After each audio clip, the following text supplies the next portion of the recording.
সারি সারি খাটিয়া, মৃত সবাই এক পরিবারের সদস্য, রয়েছে নবদম্পতিও। চার পায়ের এই পালকিতে করেই আজ কবরবাসী হলেন বরসহ একই পরিবারের এই 9 জন সদস্য। অথচ আজ এই মানুষগুলোর উৎসবে মেতে থাকার কথা ছিল। নববধূর সাথে হাসি আনন্দ আর খুনসুটিতে নতুন জীবনের পথে পা বাড়ানোর কথা ছিল, কিন্তু নিয়তি সব থামিয়ে দিয়েছে। তারা এই পৃথিবীতে হয়তো এক একজন এক এক দিনে এসেছিল, কিন্তু না ফেরার দেশে চলে গেলেন সবাই একসাথে একই দিনে। যে স্বজনরা বিয়ের দাওয়াতে এসে হাসি তামাশা করেছিলেন, তারাই আজ কাঁধে করে বয়ে নিয়ে গেলেন প্রিয়জনদের শেষ বিদায়ের এই পালকি।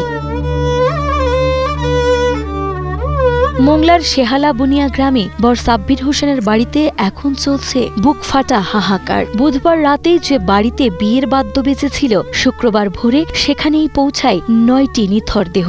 আশপাশের 9টি মসজিদ থেকে খাটিয়া এনে সারিবদ্ধ করে রাখা হয়েছিল বিয়ে বাড়ির উঠানে। বর সাব্বির হোসেন, তার বাবা আব্দুর রাজ্জাক, ভাই আব্দুল্লাহ সানি থেকে শুরু করে ছোট্ট আলিফ ও ইরাম, রঙিন কাপড়ের বদলে আজ সবাই সাদা কাফনে মোড়ানো। এক এক করে সবাইকে গোসল করিয়ে খাটিয়ায় তোলার দৃশ্য দেখে উপস্থিত শত শত মানুষের চোখ ভিজে গেছে।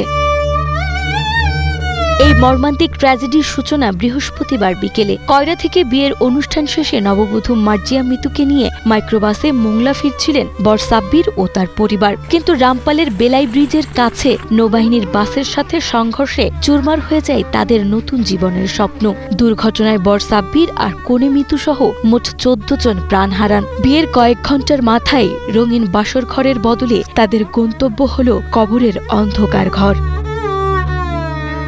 জুমার নামাজের পর মোংলা উপজেলা পরিষদ চত্বরে যখন জানাজা শুরু হয়, তখন পুরো এলাকায় যেন শোকের স্তব্ধতা নেমে আসে।